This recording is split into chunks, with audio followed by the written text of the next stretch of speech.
This Wednesday, September 22nd, 2021, Star Wars officially enters the world of anime with the new, impressive-looking short film collection Star Wars Visions coming to Disney+. Since Star Wars Visions is new to the anime scene, many people have been wondering just what Star Wars Visions will be. I'm Liam from Star Wars Lads, and today I wanted to give you all a look at Star Wars' past 2D animation series, as well as a preview of what you might be in for when Visions drops on Wednesday. Before we get started though, make sure to hit that like button below and subscribe to our channel by hitting the notification bell as well so you get notified when every new Star Wars Lads video drops. We drop videos 3 days a week, Monday, Wednesday, and Friday, so you're going to want to stick around for all of our great Star Wars content. Also comment below and let me know if you're as excited for Star Wars Visions as we are on this channel. So now, on to the video. Mostly everyone is familiar with Lucasfilm's phenomenal forays into 3D animated television. The Clone Wars, Rebels, and The Bad Batch have been extremely beloved and have basically become essential pieces of the Star Wars canon. But what some younger Star Wars fans, or fans that have just stuck to Star Wars canon, might not know is Star Wars had multiple forays into 2D animation well before the Clone Wars exploded into the cultural mainstream. The Story of the Faithful Wookiee was Star Wars' first animated project. It debuted in the infamous Star Wars Holiday Special, and it's animated. If for some reason you decide to watch it, know that somehow it is the best part of the Holiday Special, which is shocking, I know, considering how mediocre it is, but it did give us the first appearance of Boba Fett, so it will be internally in its debt for that. Star Wars didn't attempt to jump into animation again until 1985 when the franchise's first animated series, Droids, was released. The series shockingly centered around C-3PO and R2-D2 as they went on a variety of kid-friendly adventures prior to the original trilogy. Droids only lasted one season with a TV special that officially wrapped up the series in 1986. An Ewok series by the same creators also ran concurrently with the Droids television show from 1985 to 1986 and focused on the adventures of the Return of the Jedi merchandising juggernauts on the forest moon of Endor, also prior to the original trilogy. Both Droids and Ewoks were relatively successful and were massive merchandising cash cows, with Ewoks even getting a second season. Even though they're extremely dated, a lot of current Star Wars creators who were kids when these series originally released are constantly pulling Easter eggs from all these early animated projects, so they can be worth pushing through for a bit of Star Wars history. If you're interested, you can watch all three on Disney Plus in the Star Wars Vintage Collection section. The final piece of Star Wars Legends 2D animation, and the best by a million parsecs, is Star Wars Clone Wars, created by Genndy Tartakovsky, the fantastic creator behind series like Samurai Jack and Primal.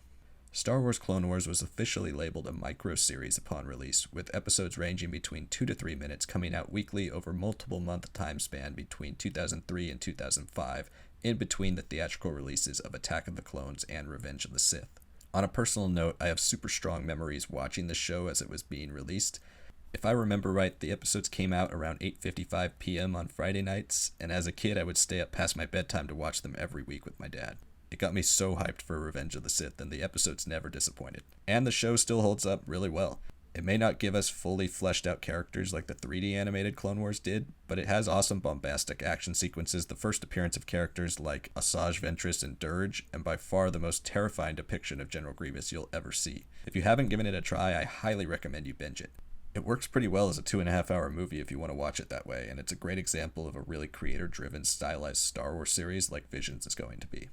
Star Wars canon has had a couple of 2D animated micro-series as well, the most successful of which being Star Wars Forces of Destiny, which is a micro-series that ran for 2 seasons on YouTube and featured short stories centering around many of the popular female characters from Star Wars. There's also the short-lived and far less marketed series Star Wars Blips, Galaxies of Adventures, and Rollout. Now let's look at Visions itself. Star Wars Visions is made up of 9 episodes from 7 different visionary anime studios, which will each feature their own unique stories and animation styles. The first episode, The Duel, is created by the production company Kamikaze Douga, the studio responsible for a multitude of anime music videos and films, as well as the DC Comics anime collaboration film Batman Ninja, which I know has mixed reviews, but I really liked it. The episodes will give us a look at a Japanese lore-inspired alternate version of Jedi and Sith. StarWars.com has an article that I'm going to reference when going over each of these episodes called Anime Expo Lite, 20 Things We Learned from Star Wars Visions panel, which I will link in the description because it contains basically all the official information we know about this project. In the article, The Duel is described as a love letter to Star Wars with core themes about someone who must choose selflessness. I really like the black and white art style from the trailer, so I think this is going to be a really cool one. The second episode, Lop and Ocho, is created by the newer production company Geno Studio. We don't know much about this episode, but a quote from the article says, "The design style on the short really focuses on the collision between natural beauty and encroaching industrialization, with the Empire representing the march toward technology." It continues to say that Lop, the title character, is the name of a space bunny person who is cute, expressive, and completely unwavering in her devotion to good and family and loyalty, which seems like a pretty common trait for non-human Star Wars companions. Episode 3, Tatooine Rhapsody, is from Studio Colorido, the creators behind Penguin Highway and Wonder Garden. The Star Wars Visions article explains that this episode is told through a more chibi art style and is a Star Wars rock opera about a band with a dream to make it big. It's also one of the few shorts to feature classic characters like Boba Fett and Jabba the Hutt, so this is going to be a really, really interesting one. Episode 4, The Twins, and Episode 5, The Elder, come from Trigger. Trigger's most notable works range from the beloved anime Kill la Kill to the more recent anime film Promare. The Visions article again explains that the twins subverts the idea of Luke and Leia and imagines a brand new set of twins born into the dark side and how far the brother will go to save his sister, while the Elder takes a closer look at the classic Star Wars master and apprentice relationship. These episodes seem more character-focused rather than concept-focused, so hopefully we get some really cool character moments in these. Episode 6, The Village Bride, was created by Kinema Citrus, the versatile studio behind Made in Abyss. According to the StarWars.com article, the story follows a fallen Jedi who observes a local wedding tradition in a distant village through the perspective of a bride on the eve of her wedding day and an unexpected choice she makes to save her people. This one definitely sounds intriguing, especially because weddings have never really been shown as a grand event in Star Wars. We've only seen Anakin and Padme get secretly married, or Han and Leia get married off screen, so it'll be interesting to see what the creators come up with for that aspect of this episode. Episode 7, Akakiri, and Episode 8, TOB1, are created by Science Saru, the creators of the popular anime Devilman Crybaby and the films Night is Short, Walk On Girl, and Ride Your Wave. In the Visions article, it was explained that Akakiri is a beautiful yet painful story about a princess, and TOB1 is a more heartwarming and fun story of a droid who dreams to be a Jedi.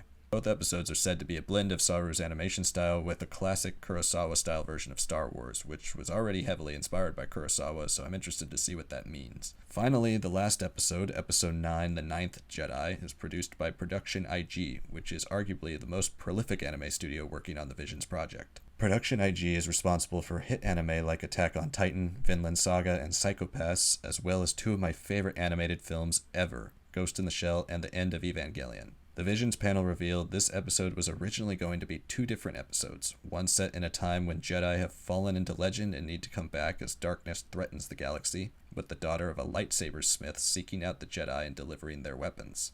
And the other was to be told from the point of view of 8 warriors coming together, learning if they are indeed Force-sensitive and can trust each other. Ultimately, it was decided to combine these two stories into one bigger experience. If I'm being honest, this is definitely the one I'm most excited for, purely because of the pedigree of the creators. The story sounds fascinating, and I'm sure it'll be a really epic conclusion to this whole series. So, there you have it. Hopefully this was a relatively informative look at both the history of Star Wars 2D animation and what you can expect from all the creators behind Star Wars Visions. Make sure to check out all the anime that I mentioned from these studios, as well as the other 2D Star Wars animation projects. Please watch the original Clone Wars from 2003 to 2005. It is so fun, and you'll absolutely love it if you're a Star Wars fan.